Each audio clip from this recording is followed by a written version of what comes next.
What's going on, everybody? Just letting the link go out for a sec. And then we get started.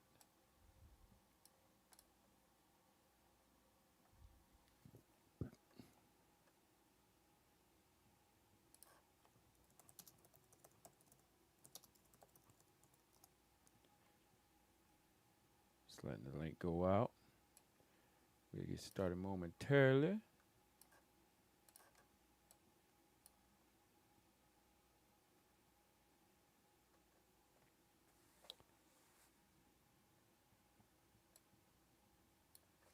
All right.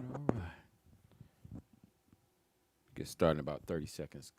Everybody was letting the link go out.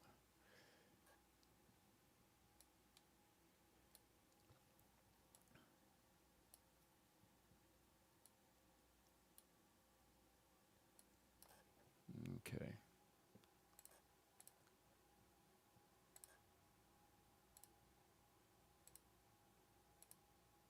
If you can, please share this link. If you don't mind.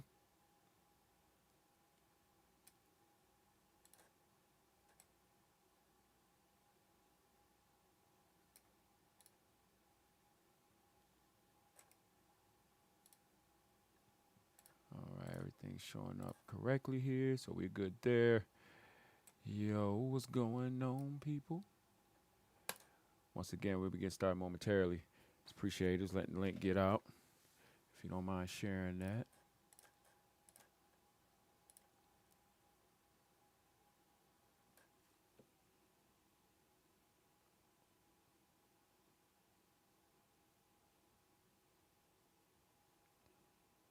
All right. Well, welcome, guys. Told everybody in the community that to come here today for what we normally. You guys heard us talk about it before. What we do in the community every day, it's either myself or the deacon. We take turns, every other day, feeding the flock of God.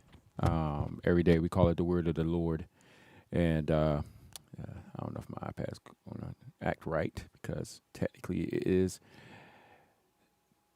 dead, but I got charged. Well, I got it plugged up to the computer, but it still like turns off and turns on. So let me just pull up the things I need on my computer while I'm talking to you guys.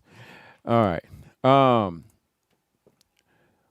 But every day around this time we do the word of the Lord, where the brother and sister community come on. We use the app that all of us can come into together, and they attend to the reading of the law of the Lord, so that each day we can have what we call a feeding, so that brothers and sisters can hear the words of the Lord and apply them, right? And so, and y'all excuse me for those coming in that I'm looking off to the side. My iPad died, so I need to pull up some things here on my computer screen that I needed. But and so today, because I had some vexation of heart regarding what I'm going to talk about. Yesterday, on the actual 4th of July, we were talking about the Olympics because that's what was coming up.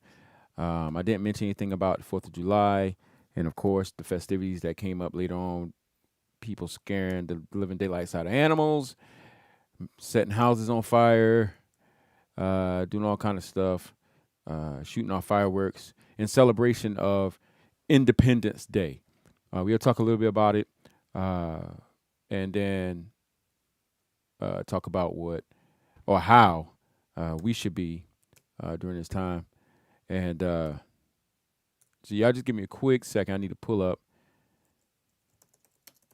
what I need here on my screen. It's hard for me to talk and type at the same time, but I will have it up here quickly in a hurry. All right. So just give me a quick sec.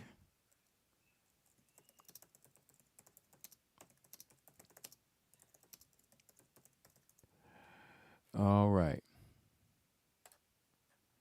But before we get into it, I do want to just go ahead and we talked about it yesterday during the service. I'll mention it again. For the brothers and sisters, this is the ordinance that all the churches of God should be adhering to, brothers and sisters, and that is anytime the brothers and sisters join together in public worship of God, or prayer, or assembling where the believers are, that the brothers should have nothing on their heads, because they were created in the image of God, and therefore them not having their head covered, but allowing that glory to fully shine, as the apostle talks about, being made in the image of God. He's not to have anything over his head, no hat, no stocking, no do-rag, no nothing. Have it naked just like this with just your natural hair that God has given you, or if you're older and your hair fell out, it doesn't matter. You're made in the image of God, have nothing covering your head. For the sisters who were taken from man, as Eve was taken from Adam, the apostles let us know that the ordinance in all of God's churches is that any time the sisters gather in public assembly or worship of God or prayer, they're to have something over their head, a veil of some type of material. Not their naked head, but just their hair. That's the covering for their natural scalp, all right, to make a difference between a woman and a man. But an actual veil, some type of material, to actually veil their head or cover their heads when they join together with the rest of the saints. And the reason for this is that veil that she placed over her head is a symbol that she is under subjection. For as is written, the head of every man is Christ, and the head of the woman is the man. All right. And so the woman taken from man, and the man being her head or covering by nature, and if she's married, her husband, by God's law. Either way, she's to have a symbol of that because among the saints, as well as because God's angels are watching. So the apostle let us know, and if anybody want to be contentious about that, we have no other custom, neither does any other church of God. People have their opinion that it can just be some woman's natural hair, but it is not. People try to make it about temple top prostitution, but the apostle never gave that as the reason for why the women covered their head. That's purely speculation and philosophy. All right. The apostle gave his reason for why this ordinance is given, and it has to do with the beginning and Adam and man being head of woman and women being subject to man. All right. That's what this has to deal with. And it's a righteous ordinance, guys, and it has great symbolic meaning. Don't be stubborn and stiff-necked about that. So with the same joyfulness and looking forward to that many sisters will have on wedding days when they symbolically veil their heads and wear the whole white gown and all that kind of stuff. You know, when you gather together, keep the ordinance of the apostles. Very simple to keep, and it has a very good, holy, and righteous meaning for it. And it's a constant reminder for women to be subject in all things to man. So anyway, so I do want to remind that because I do want to start off with prayer. So for those that are just hearing this, Lord's will, you fall in line and start to observe this ordinance, especially if, you meet with us on the during the community gatherings or any time that we come together for the word of the Lord. All right. I do want to pray for those. So those that can't stand, definitely stand. Those that can't, close your eyes, bow your heads. And then we get into the word of the Lord today to encourage your brothers and sisters and remind you how we should live as we talk about the subject that we're going to talk about. But, Lord, we just thank you for this day. Thank you for your mercy upon us, allowing us to gather together once again to hear your righteous decrees and rules for our life. As we, by them and by your Spirit, have the knowledge of Christ and his person and how he acted and how he lived and the apostles and the examples they left for us, the righteous ordinances that you've given to us, that we may apply these things and be conforming to the image of your Son. And as he loved you and kept all your commandments, as we love him and keep all his commandments as he commanded us when he sent out the apostles with the Great Commission. And we know that all your commandments are true and right and are a light unto our feet and a guide unto our path. And we know that your Spirit causes us to keep your ordinances, just as you told us by way of your prophets of old. Lord, as we get ready to read the reading for today and give the instruction, pray that the brothers and sisters that are listening, that they will apply this instruction and that they would see the righteousness in it and the way of truth, and to keep themselves separate from the rest of the world.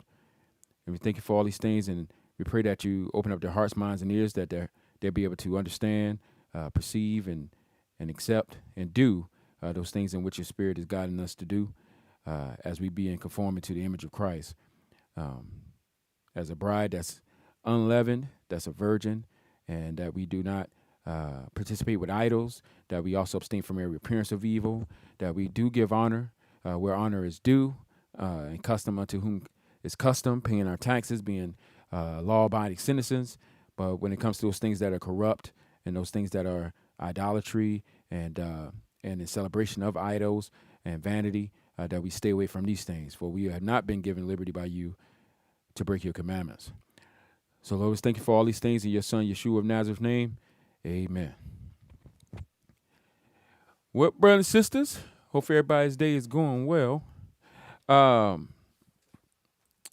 Let's start off by this. And Lord's will, I won't keep you guys long. We try not to keep brothers and sisters long when we do the daily readings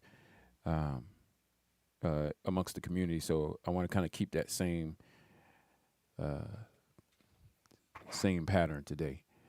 But let's start here, guys, and then we'll talk a little bit about July 4th and why we even talking about this. Because for most people, this is not a big deal, especially when you talk about what 4th of July is supposed to be about. But I want to talk to you guys. It might be a little bit long because I do want to talk to you guys as thoroughly as I can about this topic. But anyway, so let's start off by this. My iPad is dead, so let me flick to the screen here.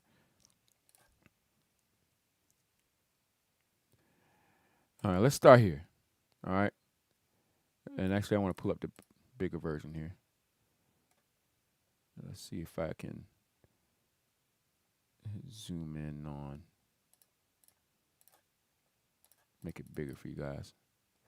All right. Let me see here. Okay, there we go. All right. Let's start at verse 14. So it says, 2 Corinthians chapter 6, verse 14, it says, don't team up with those who are unbelievers. How can righteousness be partner with wickedness? How can light live with darkness? What harmony or peace or unity can there be between Christ and the devil? How can a believer be a partner with an unbeliever? And what union can there be between God's temple, which we are, and idols? For we are the temple of the living God. As God said, I will live in them, talking about those that are his people, and walk among them. I will be their God, and they will be my people. Therefore, the apostle says, come out from among unbelievers, meaning their patterns, come out from among them. Don't do what they do. Don't live how they live. Be separate in your conduct and in your character. Don't celebrate their pagan rituals and feasts and idols. Stay away from those things. It might look fun. And if you did it, it might actually be fun, but it's evil. Come out from among them and separate yourselves from them. Separate yourselves from them. We see an example of that yesterday when the deacon read it. The deacons and the apostles and the believers of their time in whom they instructed, all right? They didn't go to the pagan temples, period. They didn't go to pagan stadiums, period. They didn't go to the pagan games or the sport events, period. They didn't go to I think I said theaters already, the theaters, the stadiums, the games, and the temples. They didn't go to these things in the gymnasiums, period. Because they were full of pagan immorality and immorality and idolatry. And so they made a spiritual and moral separation from them. All right. So he says, separate yourselves from them, says the Lord. Don't touch their filthy things. And I will welcome you, and I will be your father, and you will be my sons and daughters, says the Lord Almighty. So the apostle said, among many things, but he made a point that I want to hang on to as we move on through this topic. It says, and what union can there be between God's temple and idols? For we are the temple of the living God. So if we are the temple of God and God's spirit dwells in each and every one of us, and that one spirit, not many spirits, but that one spirit unites us all. And so all us collectively are God's temple, the church. All right. Yeah, we're individual parts of it, and the Holy Spirit dwells in every one of us and among us. If that is true, which it is, and therefore we're God's temple, which we are, then what union or peace or friendship can we have with idols? None.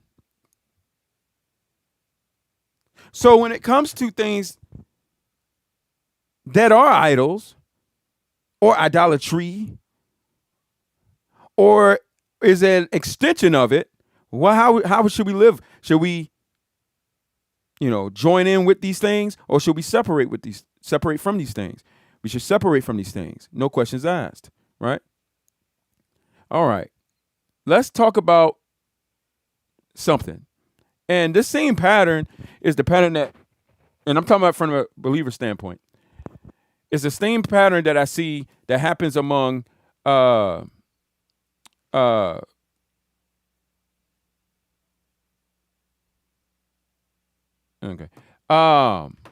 And so, yeah, excuse me, guys. I got sidetracked by some stuff going on in the community. But anyway, so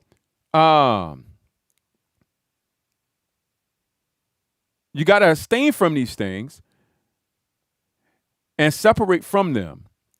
You're God's temple. And I see this pattern that happens among believers, and it's when it comes to birthdays and when it comes to federal holidays and things like that, like 4th of July, like we're going to talk about. I'm just kind of keep that in perspective here. Is that,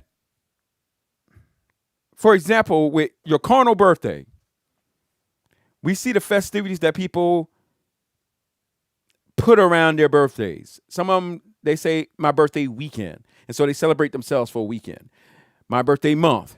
And so they're like counting down the days until the birthday. And then everybody, happy birthday. And then people throwing them a party and they get gifts and presents and stuff like that. It's a big old festival. Woo.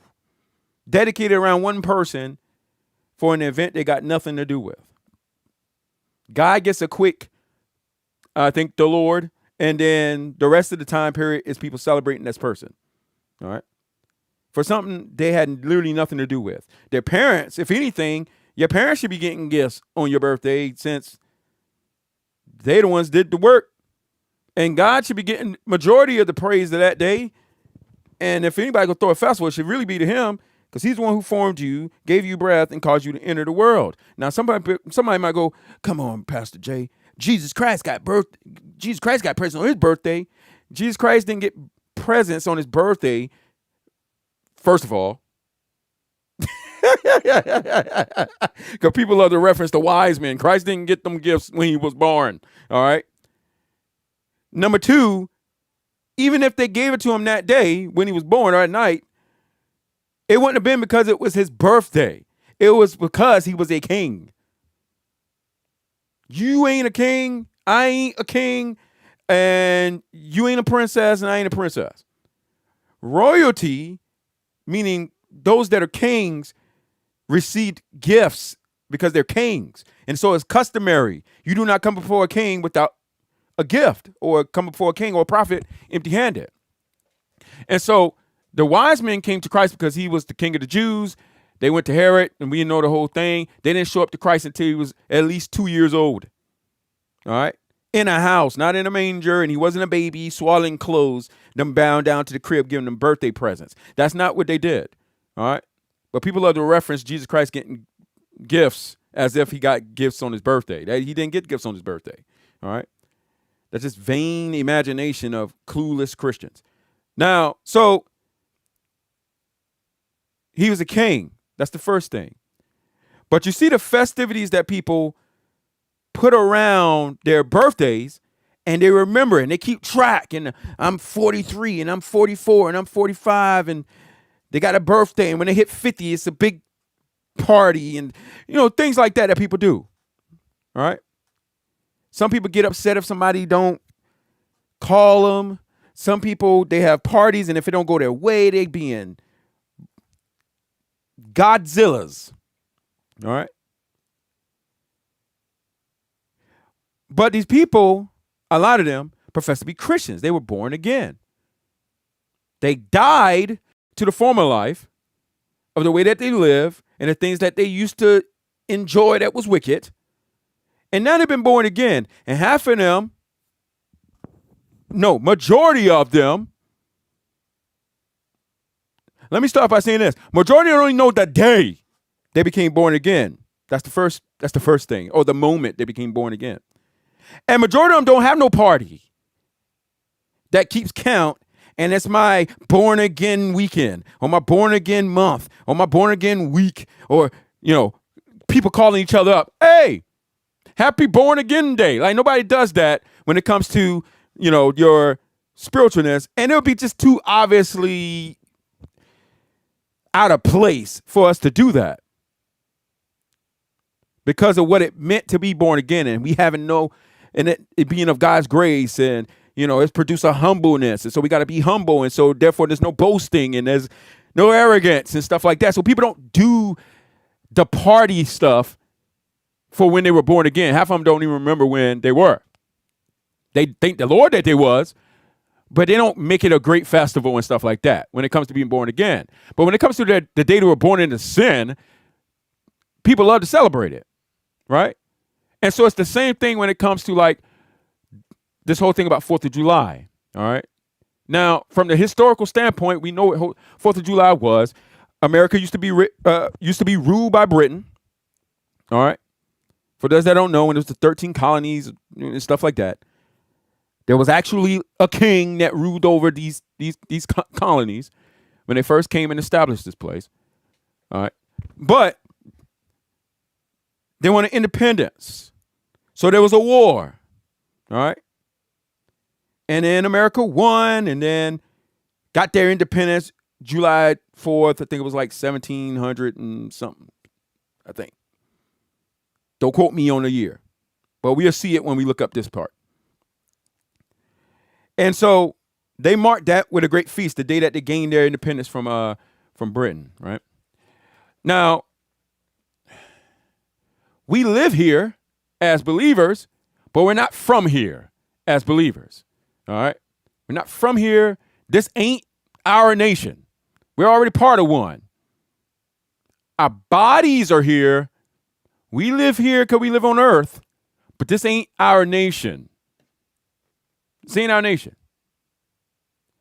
This place has a president, and while we're here, whoever he or she is our president. We give them honor, we give honor where honor's due, and if we see them and treat them well and things like that.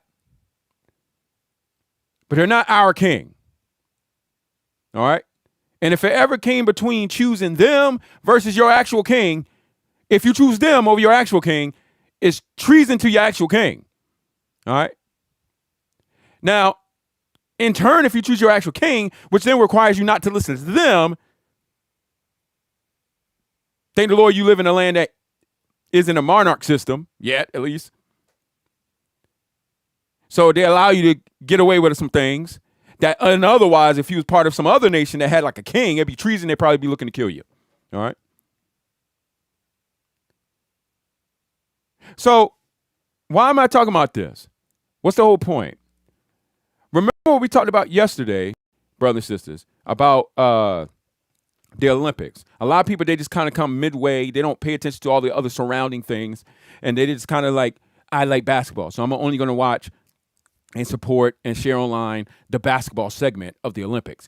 Oh, I like this runner and that runner and that runner. So I'm going to watch the running, and I'm going to watch the basketball, and I might watch the javelin or the high jump or something like that. But I don't like the soccer. That's boring to me. I'm not going to watch the kayaking, and I'm not going to watch the climbing. I'm not going to watch those, or the discus. I'm not going to watch these sports because I don't like them. But I'm going to watch these ones. And I don't really care about the Open Olympics or ceremony, so I'm not going to watch that. I don't really care about the flame ceremony. That's boring. I'm not going to watch that.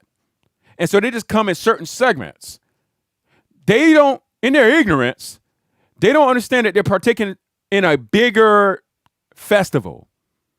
It's bigger than the sport that you like. All right. And because they don't pay attention to everything that's going on, they have no idea that they're participating in a religious festival. They think they're just coming to watch a sport played. That's all they're thinking. They don't know that there was a whole flame ceremony at the beginning where they prayed unto false Greek gods and call on Apollos and all that kind of stuff, and turn a little box, a little circle thing that you guys saw yesterday towards the sun, since they worship the sun, and then lit the torch from the sun's ray of heat. And then they leave it burning and they share it, and then they take other torches and light it up and then carry it to the host country, which is what they use to light the conjurum that begins the ceremony, and then they put the fire out to end the ceremony. And that flame that been burning, everybody looks at, and they shoot fireworks around it, and everybody's going, yeah, the Olympus has begun. They have no idea that that flame came from a ceremony at the grounds of Zeus, Athena, and Hestus temples in Olympia, Greece. So they have no idea that there was that this is a religious thing that's going on. They're just looking at little segments of the rituals and the things that they do, and they like basketball, and they like this, or they might like that. And so they come midway, and then they turn the TV off, and they leave. Having no idea they literally are supporting, because they'll never tell nobody to not support it since they themselves support it. They have no idea that they're leading their brothers and their sisters into idolatry because they just participate in this stuff and don't know what they're participating in. So this is the same issue. So they unknowingly are participating with demons and participating with idols. And it's not because that is not said. It's said, obviously. They did it live on TV. It's just that these people were doing other stuff and just showed up later on. Now, the shepherds should know what the people are getting involved with, and they should know the ins and outs of these things. I mean, you don't have the world congregate together with all the religions of the world, people worshiping demons and all kinds of stuff, but all of a sudden they on the same team and at peace and unity during the Olympics, and you think this is like some godly event. Some godly thing that's going on now. All the ungodly music that's played, nothing glorifying the true God of heaven. You know, the half-dressed men and women, the constant competitiveness and rivalry and envy and jealousy and cheating and all this other stuff that goes on. But no, it's a godly event because what? You're not personally doing the thing. You're not the one cheating. So you're innocent? No. What if you support those that do cheat? What if you support those that do rival? What love rivalry and love violence and things like that? You're no better than they are. And this is what the apostles warned us about in Romans chapter 1, brother, sister, when he said that those who do such things know that they deserve the wrath and just judgment of God, but they don't care and they do it anyway. But not only that, even worse yet, they support those that do. So the devil don't care if you personally get in the ring and beat a person up during the Olympics. He doesn't care. You don't have to do that. He just wants you to be amped up, and he wants you to love it and support it and promote it and get the rest of your brothers and sisters to come and love it and promote it too. Because at that point, you love the world. And if you love the world, the love of the Father ain't in you. And that's what he's trying to keep you from. The love of the Father. All right? So they're doing this and have no idea they're participating in a religious festival. And that idols are involved and things like that. And they're connected to it because all this is an extension of it. They're all together and united by this flame torch stuff. All right. So you can't escape the idolatry when you're participating in supporting the Olympics. The same thing when we talk about the 4th of July. All right. Now, it was instituted as a celebration because of the independence gained from Britain. All right. This was not a Christian place or a Christian nation when we talk about Britain.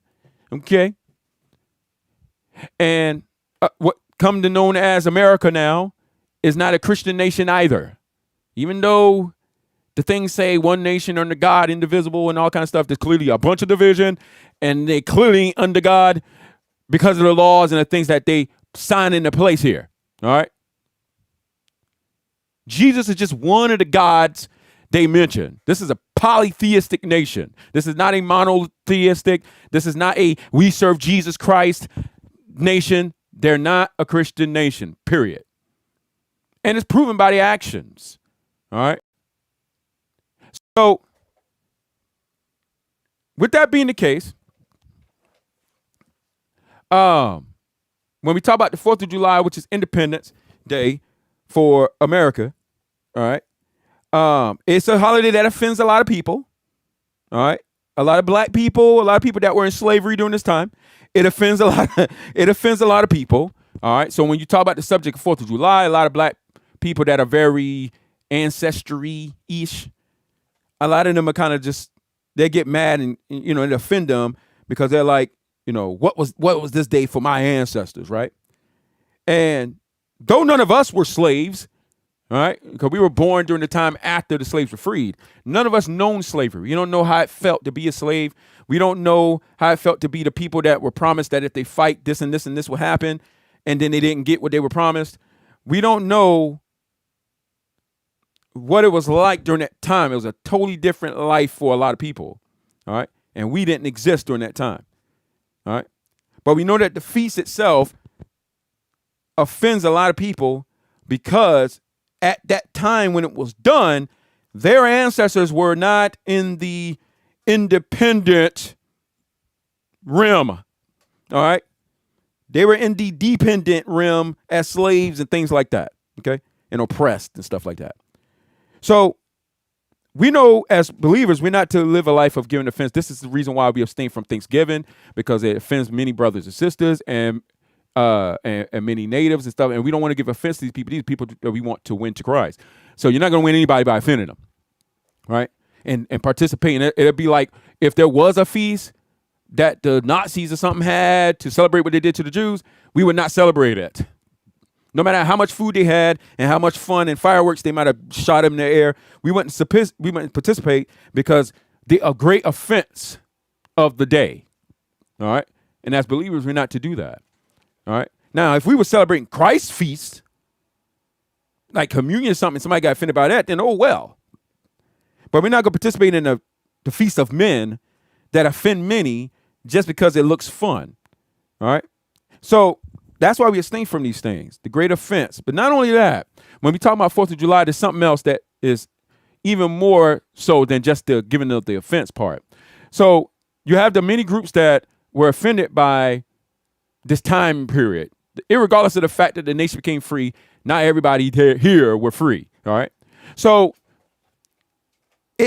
at that time, that holiday didn't mean nothing. All right. It didn't mean anything to them. So what is it that, hey, these people now got freedom from somebody else? I ain't free. They ain't free me. So they don't care about 4th of July. The people that, you know, they live in a free nation, but the holiday don't mean that much to them. All right. And it's offense to them. So now, not only that, with it comes a symbol. With this festival comes a symbol, guys, that everybody knows about, but they don't know really what it is and where it came from and what it even represents. All right. And that is the Statue of Liberty. All right. When the United States became free, there was a gift from France that was given known as the Statue of Liberty that sits in New York. I think it's like the New York Harbor or something like that. The little lady with the crown on her head, with the torch in her hand, with the little pamphlet thing in her hand. On that pamphlet is inscribed July 4th and something else in there. We'll look at it quickly. I'm kind of trying to summarize it so that I don't hold you guys too much longer. Where is it? All right. Now, it's symbolism, and you can't get deceived by what it's supposed to symbolize. Every nation got some kind of idol that's supposed to represent life, unity, the light of the world. They all got that, and they got some kind of symbol to represent it. Don't get deceived by, oh, look, it represents unity. It represents oneness and all kind of stuff. Don't get deceived by that, all right? What it's supposed to represent. We're looking at what it is, all right? That is the symbol, all right? So it's supposed to represent the liberty enlightening the world, right? And so slaves were eventually freed in America, got this independence, and things like that. So America became known kind of almost like this pillar country because of the abolishment of slavery and things like that. All right, it didn't put into slavery around the whole entire world, but it was kind of beginning of nations looking down upon the institution of slavery, and so a lot of the nations abolished it afterwards. But there was this statue that was given as a gift. All right, the Statue of Liberty that you guys see on the screen and that you guys see in New York. You know, this is one of the 7 wonders of the world, or I don't know how many wonders they got now, but it's one of the wonders of the world. And a lot of people flock to go up in there. It's a tourist attraction. A lot of Christians go there, want to take pictures by it and stuff, and they have no idea what they're standing by. It's just like when they go to Brazil on that big mountain to stand by that false Christ statue, and it's like the pillar of their life, and they want to show, oh, look where I'm at. I'm by Jesus. That ain't Jesus. All right. They have no idea that's an idol. The same thing with this. A lot of people don't know that this is an idol.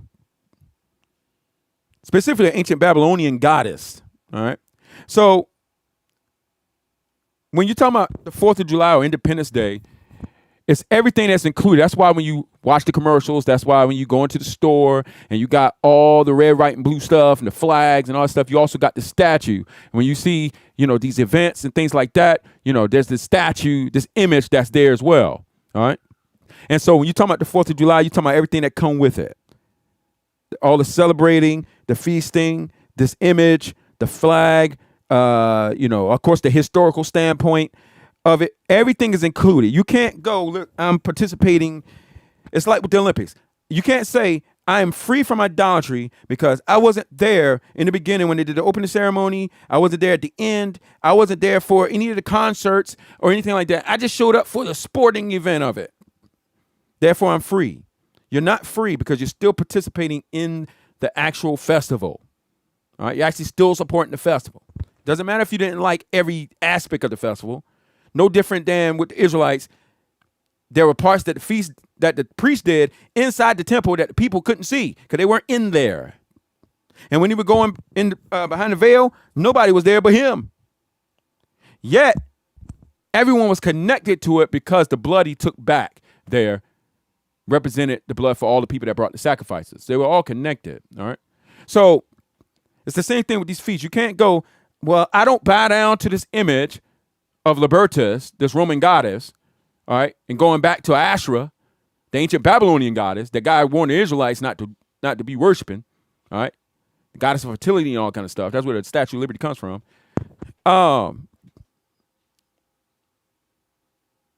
You can't go, well, I'm not connected to that because I don't bow down to that statue. I just celebrate the feast in which it's all connected with, though. You can't do that. All right. You got to stay from it all.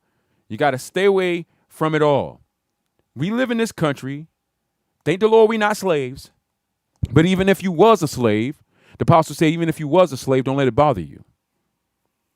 You're the Lord's free man. You got a lot of Christians that are like paranoid about being a slave. And though I don't know what it feels like to be a physical slave, I know what it feels like to be a spiritual one, but not a physical one. But how much more different than it is than being, and I know there's differences, guys. So please don't, gosh. There's slight differences, or depending on who your master is, major differences. But the point is that the conduct in which you have at your job is the same way you'd have if you were a slave. You have someone over you and you're to obey them, right? Whether they be cruel or whether they be nice. It's the same principle whether you at your regular job or you're a slave on a plantation.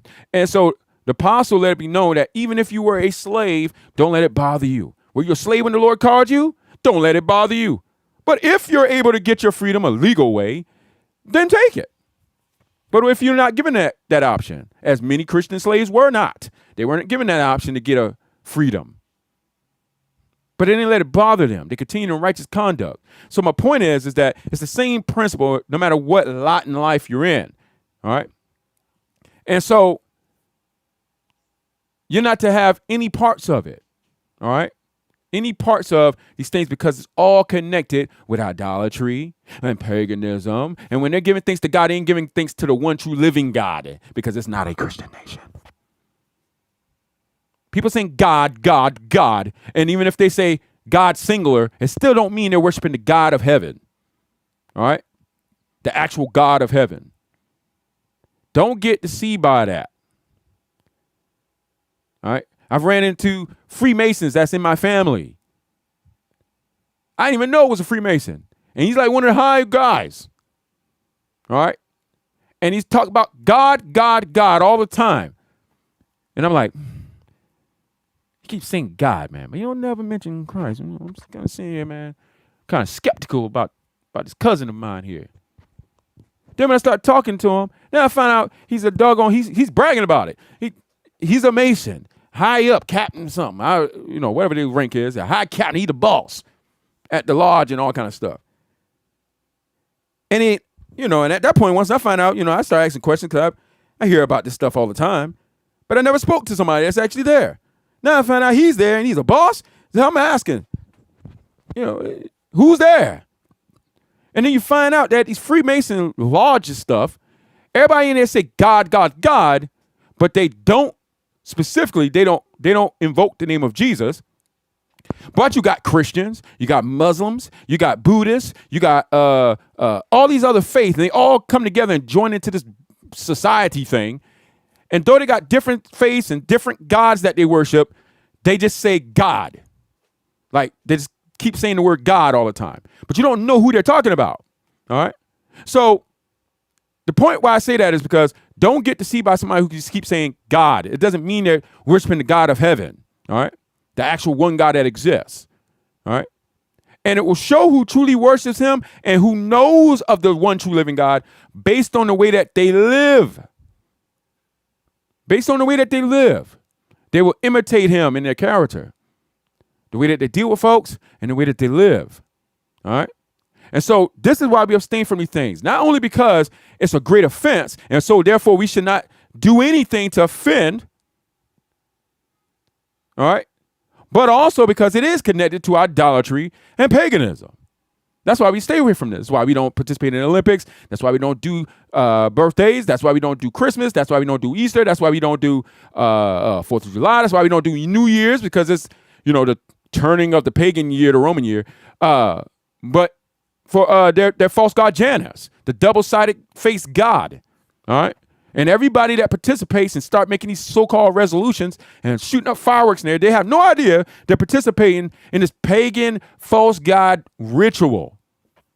All they in their brains, their little clueless brains, they see everybody doing it. What's wrong with shooting fireworks? It's fun. And they go by them and, phew, yeah, oh my gosh, New Year. I'm going to be a better me. They don't go, where does this come from? The Lord, what the Lord's ordinance is, he never has his people ignorant of where it comes from and what it is. Even in the law, when it came to like Passover, for example, concerning the little kids, at one point when they're young, all right, they don't understand the meaning of the ritual. They're just growing up doing it because the parents is teaching them. But the Lord said, when they get older and they ask you, what is the meaning of this service? Then you're to tell them, this is the origins, this is where it comes from, and this is why we slay lambs on the 10th. This is why we get a lamb on the 10th day. This is why we hold it to the 14th day at even. This is why we eat it in a hurry and things like that. So they can understand why God implemented it and why you do the certain rituals. But you ask people today, where Christmas come from? Why you do that? Why you leave out milk and cookies? Why you do that? They have no idea. But they'll question, what's wrong with it, though? They don't even know, though. They don't even know where it comes from. They don't know who started it, why it started, why in the world the first 300 years no Christians did it, no matter how much they love Jesus. But today, if you say you don't do it, everybody look at you like you hate Christ. They don't even know where their stuff comes from. They argue among themselves where the Christmas tree come from. They'll go around saying, I'm a Capricorn. They don't ask where that come from. Why are you saying you're a Capricorn? What does that have to do with? Where did that come from? Your name is Felicia. Why are you saying you're a Capricorn? You're human and you're a girl. Why are you saying you're a Capricorn? Oh, and then when you actually go find the origins of things, it's witchcraft and a freaking witch wheel and the pagans trying to read their futures in the stars, which God tells you don't do. But because of ignorance, and they just don't want to know, it's fun. What's wrong with it? And they just do it, having no idea what they're doing and where it comes from. But the Lord himself never put his people in that type of situation. When it comes to communion, we know why we got red wine. We know why we got unleavened bread. And we know what it symbolizes. And this is why we do it. The feast days of old, Passover, Tabernacles, there was the reason and where it come from. And it came from purity, not people adopting pagan rituals and just saying it was for God. So it's very important, guys. A lot of people just kind of overlook this stuff. They live life. They say when they go to church, the world is under the power of the evil one. They quote these passages, but they live as if it's not. They live as if it's not. They live life like there's a little bit of evils in it, and they can do majority of things. That's the way a lot of people live. But it's not to be so, brothers and sisters. We can't be ignorant. The image that comes with 4th of July is an idol. All right, Libertas, and it goes all the way back to the ancient Babylonian goddess Asherah. All right, or Ashereth, or Ishtar. All right, the same name you see show up during Easter time. All right, the goddess of fertility and all that other stuff. And so this is the symbol when a foreigner comes into America. This is the first thing they see when they come off the Atlantic. They're greeted by this idol. Yet, this idol is supposed to be the representation of a Christian nation. Think about that. Because people say this is a Christian nation. So this idol that everybody sees is the first representation you see when you enter this so-called Christian nation. Then when you get to this Christian nation, then you realize they allow a whole bunch of stuff that, well, God and Christ would never allow. They allow witchcraft. Well, in God's nation, we constantly see it read. Saul and David and all these other kings, they exiled people out the land that practice those things. Or they put them to death, according to the law. They allow openly homosexual marriages and gay, lesbian relationships. In God's nation, these people was put to death. Because God is about holiness and righteousness. He ain't about appeasing people's preferences.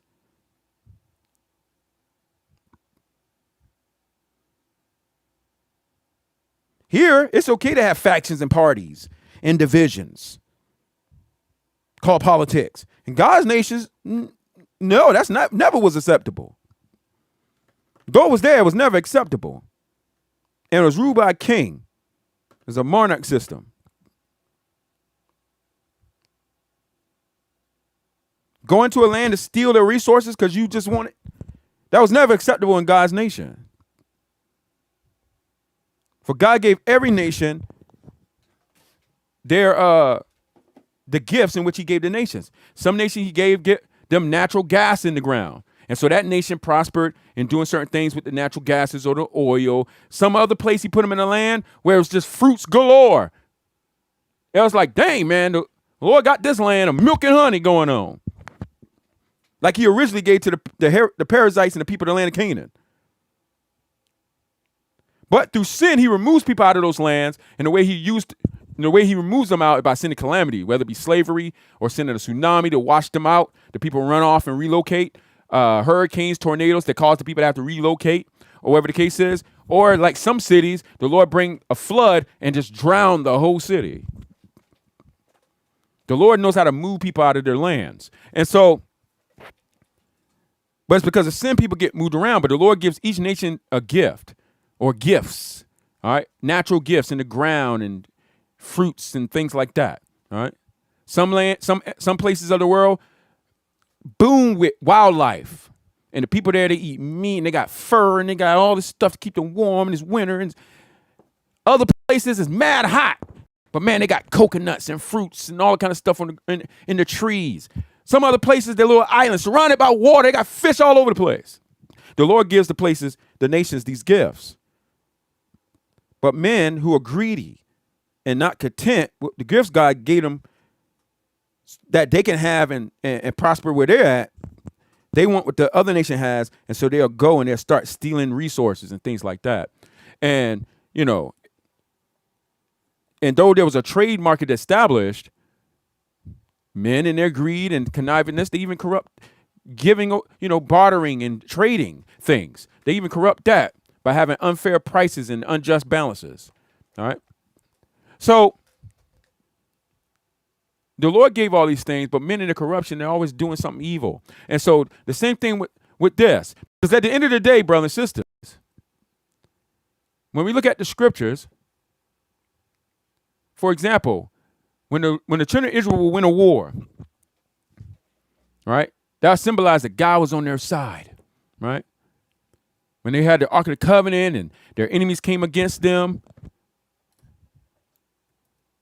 and then they ended up defeating their enemy and they were delivered into their hands. What did the scripture say? The Lord delivered them into your hands. The Lord gave them over to them. So the Lord was on their side, showed mercy upon them. But I got a question for you. I don't know if anybody sat and wondered about this. There's only one God that exists. There's not many gods. Even though the nations worship many gods, so-called, but in actuality, there's only one God that exists and none else. So when a foreign nation would win a war, who delivered those enemies into their hands? I'm making a point. I'm coming to a point. But I'm asking this question first so you could think. It's only one God that appoints all things under the sun, like Solomon said. So if the Egyptians fought the Moabites and the Egyptians won, who delivered the Moabites into the Egyptians' hands?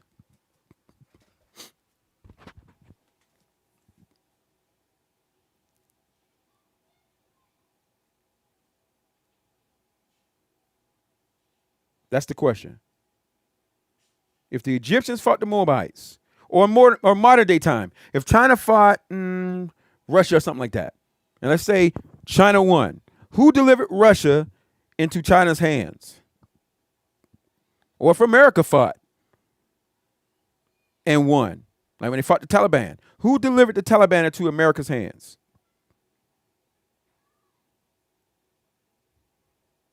I'll at least look for one person to answer.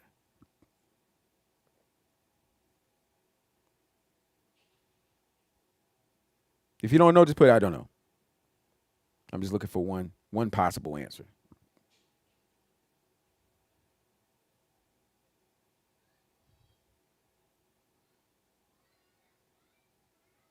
You know what? Let me pull it up on here because sometimes this thing is delayed. Because somebody told me that before. They answered 4 minutes ago but this little app thing didn't update until later. So let me pull up the real time. Because somebody might have answered it already. No, I haven't seen. No, there's no answer. All right, school, one more time.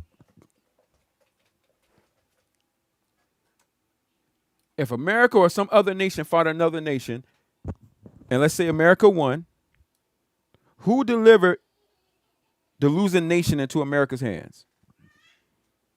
Or if the Egyptians fought the Moabites, and the Egyptians beat the Moabites and took their possessions and spoils, who delivered the Moabites into the Egyptians' hands? Or the children of Israel, when they fought the Canaanites and they took over the land, who delivered the Canaanites into the Israelites' hands?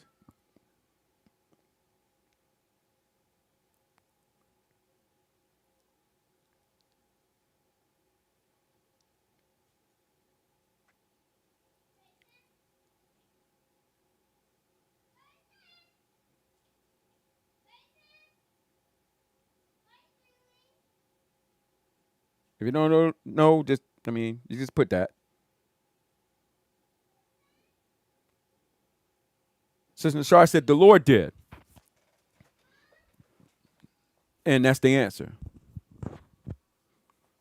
No matter what the nation was, whether it was the Israelites, the Moabites, the Egyptians, or whoever. Right, Brother Edwin. No matter who the nation was, whether they worshiped him or didn't worship him, if they went to war and won the war, it was the Lord who delivered the nation they fought into their hands. But here's a problem, or a problem that comes by, and this is the Lord's wisdom on how he does this. And it's actually a scary thing. Remember in the scriptures when the children of Israel would win a war and the Lord would deliver a nation to the hand, it said the Lord did it, right? And so God got this glory. And they would worship him, and sometimes they would take up the spoil and sacrifice and things like that, right? And it symbolized that God was on their side. And if they lost the war, it symbolized God was not on their side. But now we just established the reality of the truth that in any nation that fought a war and won it, it was the Lord that was on their side that caused them to win. And it was the Lord against the other nation that caused them to lose. But wait, the children of Israel was God's people, and they worshiped God. The other nations that God might have allowed to win a war didn't know God. They didn't worship God. They worshiped many gods. So even though it was one God that delivered the nation over to them, when they won, they gave honor to demons and false gods.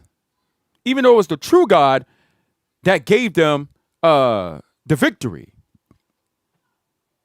And they know that a higher power gave them the victory, but they're ignorant of them and don't worship them. So they give honor to their vain imagination, their gods, and things like that. What happens as a result of that? Well, for the children of Israel, when the Lord was on their side and they won wars and they gave him thanks and he was honored among them, they was in the graces of God, and they kept on doing what was right until somebody wicked came along. But they kept on doing what is right. But what about the heathen nations who are ignorant of God because of sin and them being enslaved to Satan, and they worship these false gods? So when the true God gives the nation over to them and they win, and they know a higher power helped them, and so they give this higher power or higher powers praise, what does that result for them? It don't result in well-being or well-doing, but it results in them continuing in their idolatries and their sorceries and stuff, because they would practice these rituals and they would worship these false gods and invoke the name of Apollo and all that kind of stuff. And then they go fight these wars. And then when they win, they come back and give honor to these demons and these gods and stuff. And so for them, when the true God helps them, it results in them staying further deception. And if he don't have mercy on them and recovering them out of that by them hearing the message of Christ and repenting, him helping them is so they'll be destroyed. It's so they'll be destroyed. He's setting them up to be destroyed. And this is why the apostle said, the Lord knows how to keep the ungodly under punishment until the day of disaster. How does he does that? He does good unto them. He helps them to win wars, extend borders, gain notoriety and power like Pharaoh. He raises them up to great power and then brings them down through his plagues. And that's scary. That's actually really scary. And so what is that? A lot of people look at the experiences they have to say that God is on their side. But there's a sure way to know God is on your side, and that you're on God's side, and that you know him truly, and that he knows you covenantally. There's a more sure way than just saying, well, I did this and I prospered at it. Or a nation saying, well, we fought a war and we won.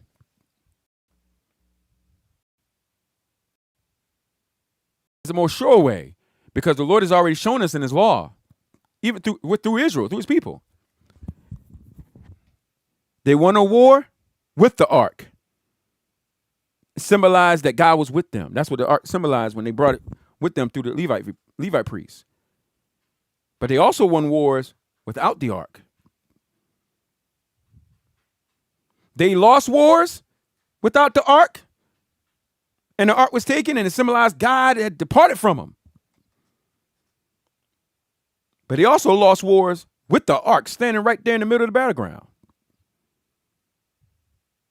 So if they won wars with the ark and won wars without the ark, lost wars with the ark, lost wars without the ark, then how do you know when God is truly on your side and you're not having one of those pagan experiences where you ain't on God's side, yet he does good and allow you to be prosperous in some way, but it only leads to your destruction? The more sure way is the way the apostles taught us, in which they said, hereby we know the children of God versus the children of the devil. He that saith, I know him, and keepeth not his commandments, walketh in darkness, and the light ain't in him. Those that love the world, or anything of the world, have not the love of the Father in them. For the world only offers the lust of the eyes, the pride of life, and the lust of the flesh. These things are not from the Father, but from the world. The Spirit of God only produces that which is pure, right, and true, and just. And love does not rejoice in unrighteousness. It does not seek its own. It doesn't do this. It doesn't do that. Love is this. Love is that. It's patient, kind, all that. That's how you know you love, that you know the Lord. So whether you are prosperous in something or you're suffering, you'll know the Lord is on your side because you fear him and keep his commandments. And it shows you know him and he's your father. But for those who live life based off experiences and stuff, they are prospering and be like, yes, God is on my side. And they're happy. Then when they suffer loss, like Job suffered loss, then all of a sudden to them, God is gone. Where is he? We're not to have that kind of mindset. And when it comes to these rituals, we should not be ignorant because it's all connected with pagan idolatry and stuff. And you guys see it. You see the worship of the nation that people offer up, call themselves patriots. We're law-abiding citizens, but we ain't worshiping no nation. We part of another nation. One day our true nation is going to come down and be at war with the nation we live in right now. And our king is going to destroy the nation that we're living in right now. He's going to destroy it. And even America, that claims to be a Christian nation, which is a lie, but it claiming it's a Christian nation is proclaiming disaster upon its own self. Because God didn't establish America, he established Jerusalem. And when the kingdom of God comes down, it's Jerusalem, the new Jerusalem coming down from heaven, not the new America. In order for Christ to reign across the entire earth, as the scriptures prophesy he will, something has to happen to this place and to Africa and to Russia and to China. All these nations have to cease. Their powers has to cease. The government structures, they have to cease. And the Lord's going to purify the whole earth. And only the righteous will inherit the new earth. The powers that was during the time of Noah, they all ceased to be when the flood came and killed everybody. Now the Lord prophesied he's going to do the same thing again, but with fire. So all the powers of today or of tomorrow, that day when Christ appeared and the Lord purifies everything with fire, all the powers will cease in that day. And America will be no more. The Statue of Liberty be no more. Independence Day will be no more. No more shooting up fireworks. It'll be some true fire that day. And it won't be a day of feasting for majority of the people on the planet.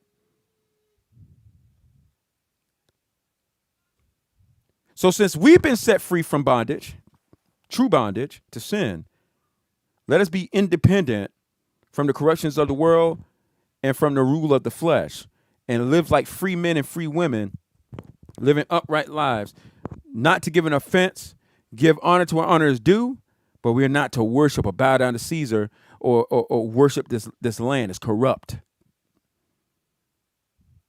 It's corrupt. It ain't a Christian nation by no means necessary. It ain't no Christian nation.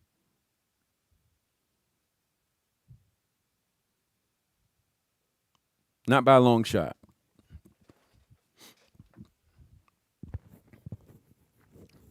Our home is not of this earth. Our king rules in our hearts, but he'll one day rule in person here on this earth. But it won't be sitting in the White House or in some castle built by men. He's going to destroy those places. And he's going to destroy all the weapons of man. It's going to be a very scary day when Christ returns, because when Christ destroys the things and the weaponry, them things got to blow up, right? They got to blow up. They got to go off. They got to discharge. You can't melt away atomic bombs and stuff like that and like nothing happens to it. It's going to explode. And it's more than one. Nuclear plants, nuclear bombs, weapons they got underground. All that stuff got to blow up.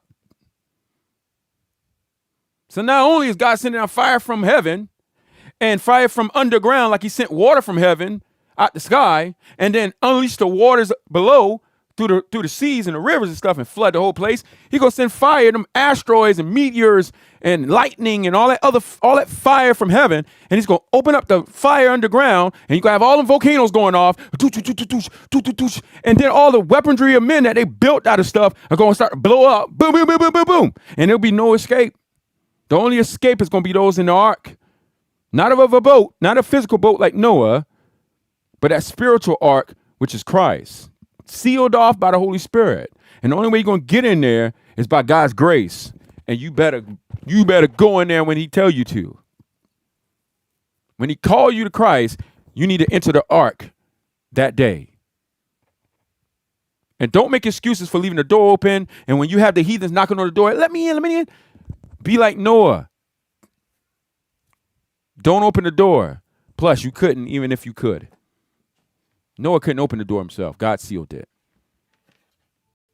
So the Lord wants us to live separate from the heathens, guys. Come out of that paganism. Stop with the 4th of July celebration. Stop with the Thanksgiving.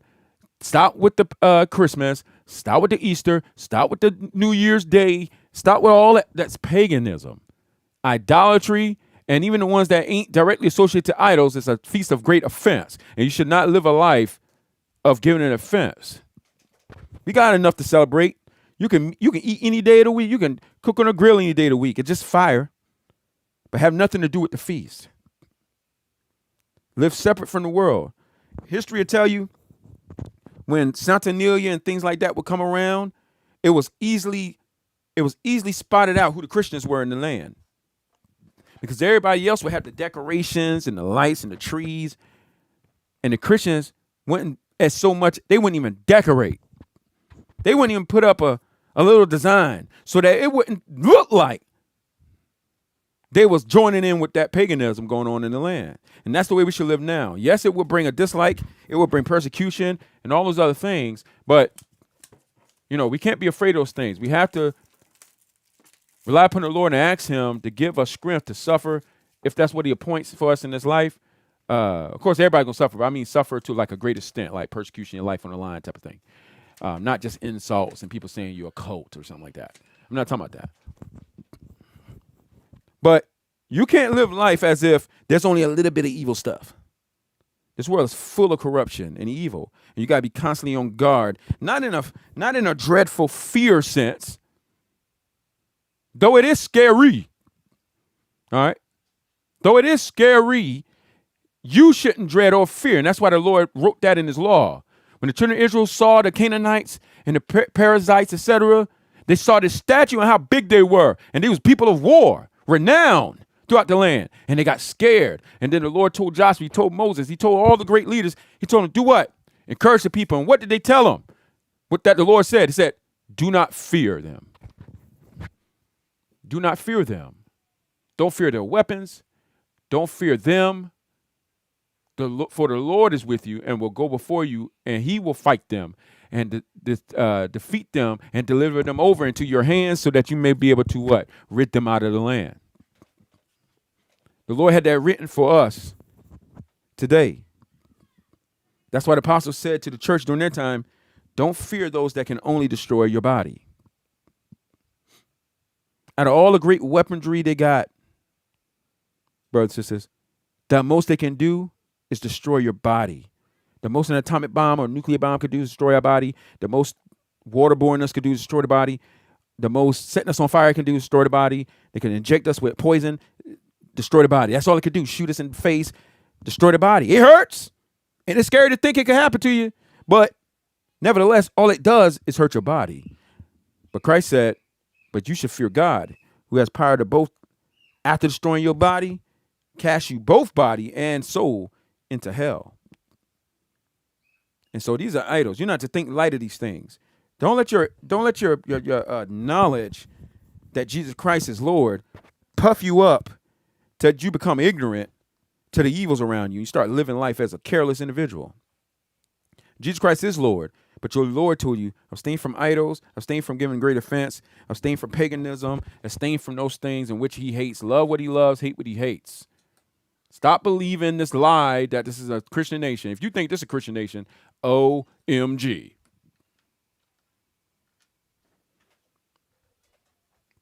OMG. This is one of the most corrupt places on earth. But you're blinded by freedom and rights. Look at the evils going on around you. It's more than just abortion going on here. It's more than just transsexualism and LGBT and Black Lives Matter. It's more than that going on. How can we stand against those things? And then as soon as the idolatry ritual, like the Olympics come around, y'all first in line. What happened to the faithfulness God requires that we have?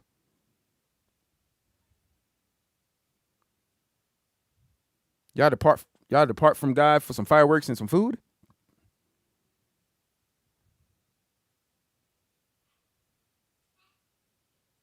For some fireworks and some food, you'll join in with paganism.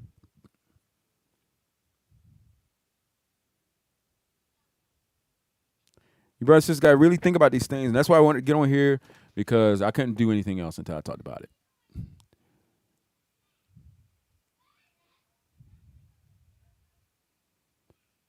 I wanted to show you guys the Statue of Liberty, let you guys know that it's an idol. It's the symbol of Independence Day.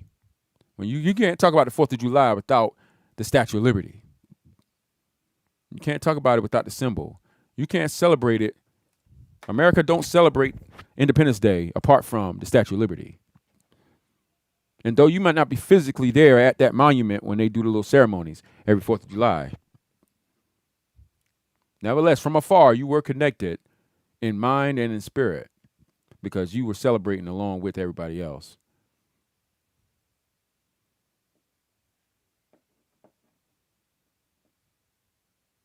And it's amazing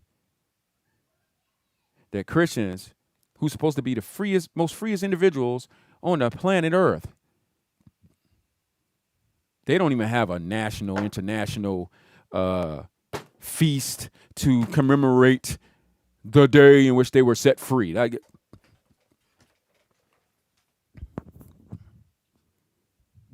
We got communion, but y'all definitely don't put this much emphasis on communion. No fireworks going on for communion. Communion is literally the day we were set free from sin. That's what that symbolizes. Christ's death and resurrection. When you was free from sin, nobody shooting fireworks for that. Nobody breaking out the meat and the ribs, and nobody online talking about, yeah, hey, what y'all doing on the 4th? Yeah, y'all ain't doing that, man.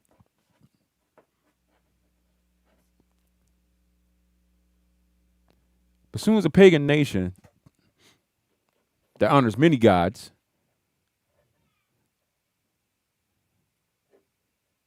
has a war to gain this independence, every year you remember it. They give you the day off. And instead of spending that day off fearing God, you spend that day off gathering all your family members together, which in a normal occasion is no problem. All your family can get together any day of the week, including the 4th of July. But y'all get together to join in celebration for something that ain't even had nothing to do with you. And though it had nothing to do with you, you join in with this idol and this ritual. All right? And when we talk about rituals, we mean customs, guys. I mean, you talking about going there going, hey, hey. When we say rituals, we talking about customs and things that you do in honor of something or someone. All right? And in this case, we're talking about the customs that come along with 4th of July in honor of independence that's also connected with the symbol of that day, which is that idol, Libertas. All right? It's the same thing like with January. All right? That's why on TV they have the little Baby New Year cartoon that comes on. All these little things that come on, guys, and they're right in your face, but a lot of people love to just count it as conspiracy theory and things like that. But I wanted to talk about this, guys, so you brothers and sisters can think about this and do it. Not just think about it and just kind of not do it, but think about it. Let the words marinate into your soul and do it. All right? You ain't missing nothing. Yeah, the colors, the things are loud. It's cool. And if you want to, because fireworks in themselves are just little explosives that make colors. All right? That's all they do. You want to shoot a firework that bad, just go, the fireworks stations stay open all year long. Buy fireworks and blow it up. You want to see something shooting in the air and just blow up. But it's not wise to do it joining in with the festivities of the 4th of July. The same thing as your family's getting together to eat. Y'all want to cook and eat a big feast? Go ahead. But it's not wise to do it on that day in November to associate yourself with Thanksgiving or to even make it look like you're associated with Thanksgiving because it's a great offense. You got to be careful about giving offense. Don't give offense to the Jews, to the Greeks, or the Church of God. There's many among the Church of God that are offended by it because of what happened to their ancestors. And so you should not participate in those things for that reason. And as each of those things come along, we'll talk about it in its season. But I wanted to talk about this since even though it's not the 4th of July, a lot of people are off today because their jobs like having an extended celebration of it. And so, but yeah, man. So I love you, brothers and sisters. I know it was a little bit longer than we normally do for the word of the Lord in the community, but I want to talk about this subject matter, and so Lord's will, I'll see y'all brothers and sisters Thursday night at 5:00 for the podcast.